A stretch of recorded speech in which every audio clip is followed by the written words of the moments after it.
बिस्मिल्लाहिर्रहमानिर्रहीम। आज हमारा चैप्टर जो है वो कंप्लीट हो चुका है गैशियस एक्सचेंज का, चैप्टर नंबर 1 क्लास 10 का। और अगर आपने वो लेक्चर्स नहीं देखे और आप सीखना चाहते हैं, समझना चाहते हैं, तो पहले वो लेक्चर ज़रूर देखिएगा एमसीक्यूज़ के सॉल्व करने से पहले, क्योंकि अगर आपने वो लेक्चर देख लिए उसके बाद ये एमसीक्यूज़ आप फाइनली खुद भी सॉल्व कर सकते हैं। पहला एमसीक्यूज़ है the biological function which performs gaseous exchange, कि वो कौन सा फंक्शन है जो गैशियस एक्सचेंज करता है। तो फोटोसिंथेसिस में भी गैसेस चेंज हो रही थी। कैसे? ऑक्सीजन कार्बन डाइऑक्साइड अंदर जा रही थी प्लांट्स में और बाहर आ रही थी ऑक्सीजन गैस। तो गैसेस का एक्सचेंज तो हो रहा था यहाँ पे भी। इसी तरह रिस्पायरेशन में क्या जाता है, हमारे पास ऑक्सीजन जाता है और बाहर क्या आता है, कार्बन डाइऑक्साइड आता है।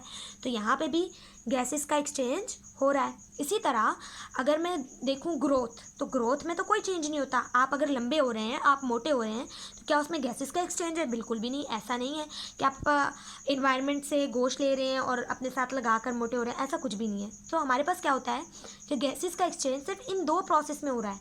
तो हमारे पास क्या है, बोथ ए एंड बी इसका आंसर है। सेकेंड है हमारे पास plant do exchange of gases through. Plant किस चीज़ से गैसेस को एक्सचेंज करते हैं? अच्छा, यहाँ पर कुछ बच्चों की कन्फ्यूजन बहुत सारी होंगी, तो ये बात याद रखना। देखो, एक होता है फोटोसिंथेसिस और एक होती है हमारे पास गैसेस एक्सचेंज, गैशियस एक्सचेंज।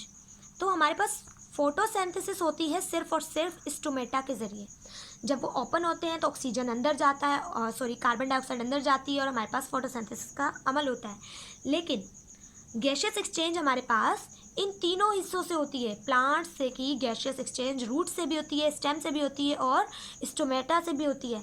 अब रूट्स और स्टेम के ज़रिए सिर्फ और सिर्फ किस में हेल्प होती है? रिस्पायरेशन में। और ये आपकी बुक की लाइन है, इस बात को अच्छे से याद रखिएगा। बुक को रीडिंग ज़रूर किया कीजिए। अब मैं आपको दिखा भी देती हूँ कि ये बात यहाँ लिखी हुई है।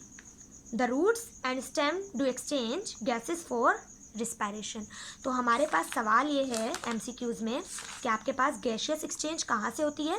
तो आपका राइट ऑप्शन होगा ऑल ऑफ दीज, कि आपके पास रूट से भी गैशियस एक्सचेंज हो रही होती है प्लांट में, स्टेम से भी हो रही होती है, स्टोमेटा से भी हो रही होती है।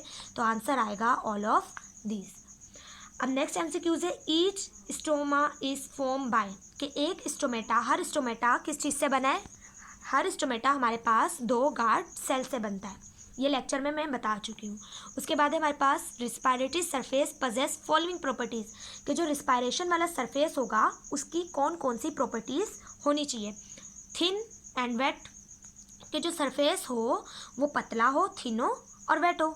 हाँ बिल्कुल, ये प्रॉपर्टी तो होनी चाहिए कि जो सरफेस है वो पतला भी हो और गीला भी हो। ठीक है, ये तो हमारा ऑप्शन ठीक हो गया। नेक्स्ट है परमिएबल, कि वो चीज़ों को अंदर आने दे और अंदर से बाहर भी जाने दे। तो बिल्कुल, अगर वो अंदर बाहर नहीं जाने देगा तो वो गैशियस एक्सचेंज कैसे होगी? तो ये भी सही है। वेरी लार्ज, बहुत बड़ा होना चाहिए। तो बिल्कुल ये भी ठीक है। तो हमारे पास इसका आंसर होगा ऑल ऑफ दीज। ये तमाम बातें लेक्चर में मैं ऑलरेडी बता चुकी हूँ। उसके बाद है इंस्पायरेशन इन्वॉल्व, कि जब आप सांस को इनहेल करते हैं, सांस को अंदर लेते हैं, तो क्या क्या होता है? Contraction of intercostal muscle. बिल्कुल, क्योंकि मैंने आपको बताया था कि हमारे पास लंग्स जो होता है उसके ऊपर क्या होती है, हमारे पास रिब्स होती हैं, और रिब्स के बीच में जो दो रिब्स हैं उनके बीच में हमारे पास क्या होता है? इंटरकोस्टल मसल होता है इनके बीच में। तो ये जब आपस में कॉन्ट्रैक्ट होती हैं तो ये ऊपर की तरफ उठ जाता है, तभी लंग्स का क्या होता है? वॉल्यूम बढ़ता है। सेकेंड है कॉन्ट्रैक्शन ऑफ डायाफ्रागम। तो बिल्कुल, डायाफ्रागम जो बिल्कुल लंग्स के नीचे है, जब वो कॉन्ट्रैक्ट होकर नीचे जाता है तभी तो लंग्स का वॉल्यूम बढ़ता है। उसके बाद है इनवर्ड मूवमेंट ऑफ रिब्स, जब आप सांस अंदर की तरफ लेते हो क्या रिब्स अंदर जाती हैं? बिल्कुल भी नहीं, रिब्स तो बाहर की तरफ आती हैं। आप एक्सपेरिमेंटली भी देख सकते हैं। तो हमारे पास इसका ऑप्शन होगा बोथ ए एंड बी। उसके बाद हमारे पास नेक्स्ट एमसीक्यूज है लैरिंग्स इज लोकेटेड ऑन, कि लैरिंग्स कहाँ पर है? तो ये बात पहले भी बता चुकी हूँ। लैरिंग्स इज ऑन ट्रैकिया, ट्रैकिया में। अब ट्रैकिया से हमारे पास एयर जाती है ब्रोंकस में, ब्रोंकस से ब्रोंक्यूल्स। तो ये हमारे पास पूरा स्ट्रक्चर है। नेक्स्ट है the respiratory surface of human is, तो हमारे पास रिस्पायरेटरी सरफेस क्या है? एल्वुलाई है, जहाँ से गैसेस क्या होती हैं? एक्सचेंज होती है। Increase in rate of breathing is due to the following, कि हमारे पास ब्रीथिंग का रेट क्यों बढ़ता है? तो ये बात मोस्ट इंपॉर्टेंट है, ये याद रखना कि जब भी हमारी बॉडी में कार्बन डाइऑक्साइड बढ़ जाती है तो हमारे पास क्या होती है? ब्रीथिंग इंक्रीज हो जाती है। ब्रीथिंग रेट हमेशा बढ़ता है जब बॉडी में कार्बन डाइऑक्साइड बढ़ जाती है। ये MCQs paper point of view से मोस्ट इंपॉर्टेंट हो सकता है। नेक्स्ट है हमारे पास which of the following disorder is associate with degeneration of alveoli, कि इनमें से कौन सी बीमारी है जिसमें हमारे पास एल्वुलाई क्या होते हैं, डीजेनरेट होते हैं। अगर मैं ब्रोंकाइटिस देखूं तो इसमें तो एयर पैसेज वेज क्या होते हैं, इन्फ्लेम हो जाते हैं, सूजते हैं। आस्थमा में भी सूजन होती है, तो ये दोनों तो हो ही नहीं सकते। लंग्स कैंसर में हमारे पास क्या होता है, लंग्स के अंदर एबनॉर्मल सेल होते हैं, पर डीजेनरेशन तो नहीं पड़ी थी। एम्फाइसीमा में होती है डीजेनरेशन ऑफ एल्वुलाई, ठीक है। उसके बाद है हमारे पास last MCQs, which of the following disorder is associate with the inflammation of air passage veg, तो हमारे पास कौन से डिसऑर्डर है, ब्रोंकाइटिस है। ब्रोंकाइटिस से हमारे पास एयर पैसेज वेज इन्फ्लेम होते हैं। अब नेक्स्ट क्वेश्चन आएगा कि आस्थमा भी हो सकता है। देखो आस्थमा में एयर पैसेज वेज ऑफ लंग्स का जिक्र है आपकी बुक में, आप यहाँ देख सकते हैं कि यहाँ पर आपको दिया हुआ है bronchitis inflammation of air passage ways, जबकि हमारे पास आस्थमा में दिया गया है inflammatory condition of airways of ऑफ लंग्स। तो यहाँ लंग्स का है, तो यहाँ पे उन्होंने कहा है एयर पैसेज वेज, तो हमारे पास ये होगा ब्रोंकाइटिस। तो ये तमाम एमसीक्यूज़ हैं जो पेपर के हवाले से मोस्ट इंपॉर्टेंट है। उसके अलावा मैं आपको शॉर्ट क्वेश्चन भी बता देती हूँ और एंड में मैं आपको इनके आंसर्स भी कम्प्लीटली लिख के भी दे दूँगी। पहले आपको वैसे ही पता होना चाहिए कि इनका आंसर क्या होगा। सबसे पहला क्वेश्चन है why the stomata generally open during day time, कि स्टोमेटा दिन के वक्त क्यों ओपन होता है। तो ये बात मैंने आपको लास्ट लेक्चर में बता दी थी कि हमारे पास क्या होता है, ये जो स्टोमेटा है, इस स्टोमेटा ये रात के वक्त क्या होता है, बिल्कुल क्लोज होता है। जैसे मैंने आपको कहा था फ्लैसिड होता है, फ्लैट होता है, पानी से खाली होता है।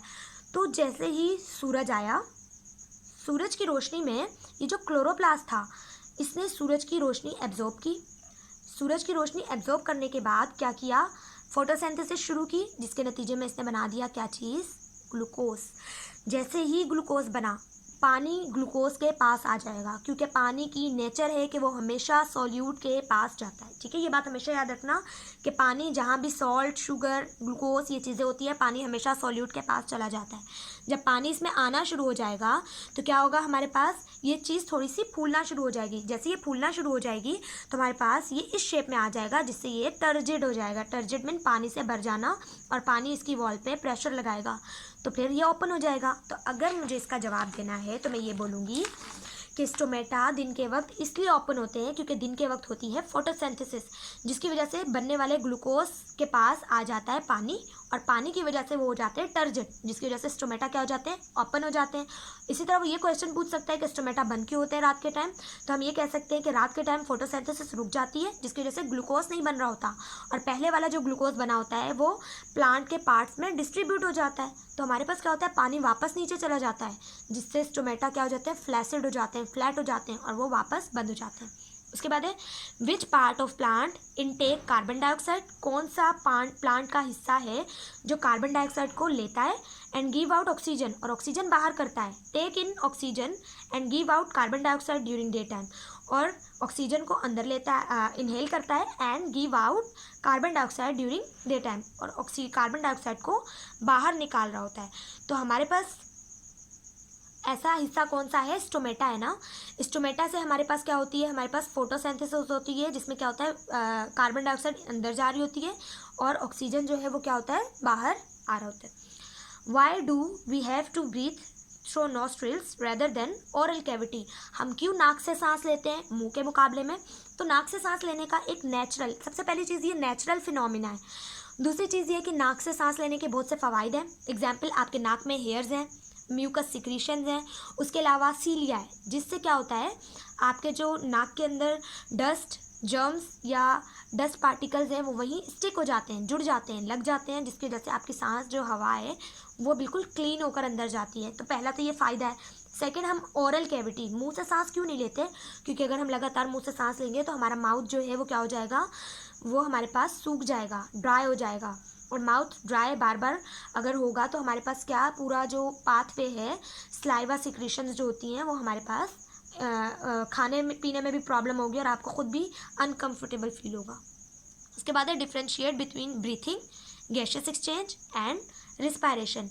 देखो ब्रीथिंग में सांस लेना, ब्रीथिंग का मतलब होता है सांस लेना, गैस को अंदर लेना, इनहेल करना और एक्सहेल करना, इसका मतलब ब्रीथिंग। गैशियस एक्सचेंज का मतलब होता है कि किसी ख़ास सरफेस के ज़रिए डिफ्यूजन के प्रोसेस से गैस अंदर जाए, और डिफ्यूजन के प्रोसेस से ही गैस बाहर आए, ये होता है गैशियस एक्सचेंज। एंड रिस्पायरेशन का मतलब होता है ग्लूकोज का टूटना और एनर्जी देना। ये तीनों अलग अलग चीज़ें, इन्हें अच्छे से मेमोराइज कर लेना, मैं अभी आपको लिखवा के भी लिख के भी दे दूँगी। Why do we deep breath during और इमिडिएटली आफ्टर एक्सरसाइज, हम क्यों इतनी ज़्यादा तेज़ सांसें ले रहे होते हैं एक्सरसाइज के दौरान या फिर एक्सरसाइज के बाद? तो बता दिया था मैंने कि आपकी बॉडी में एक्सरसाइज के दौरान लैक्टिक एसिड बन जाता है ग्लूकोज के ऑक्सीजन के बगैर टूटने की वजह से। तो लैक्टिक एसिड आपको फटीग कर देता है, जिसकी वजह से आप ज़्यादा तेज़ सांस लेते हैं ताकि ऑक्सीजन उस लैक्टिक एसिड को तोड़ दे और आपकी बॉडी से फटीग ख़त्म हो जाए। वट इज़ ऑक्सीजन डेप्थ, ये बात मैं लिखवा चुकी हूँ लेक्चर्स में कि ऑक्सीजन डेप्थ वो ऑक्सीजन की मिकदार जो कि लैक्टिक एसिड को मसल से ख़त्म करने के लिए चाहिए। नेक्स्ट क्वेश्चन, इंस्पायरेशन एक्सपायरेशन, ये आप लेक्चर से कर लीजिएगा। लंग्स कैंसर बहुत डिटेल में पढ़ा चुकी हूँ।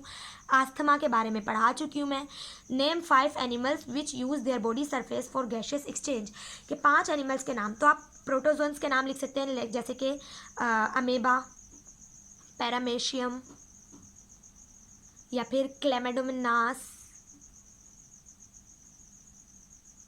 मुनास। उसके बाद हमारे पास प्लाज्मोडियम या फिर हमारे पास एक और हो सकता है युगलीना। ठीक है, तो अब मैं आपको ये कंप्लीट लिख कर भी दिखा देती हूँ कि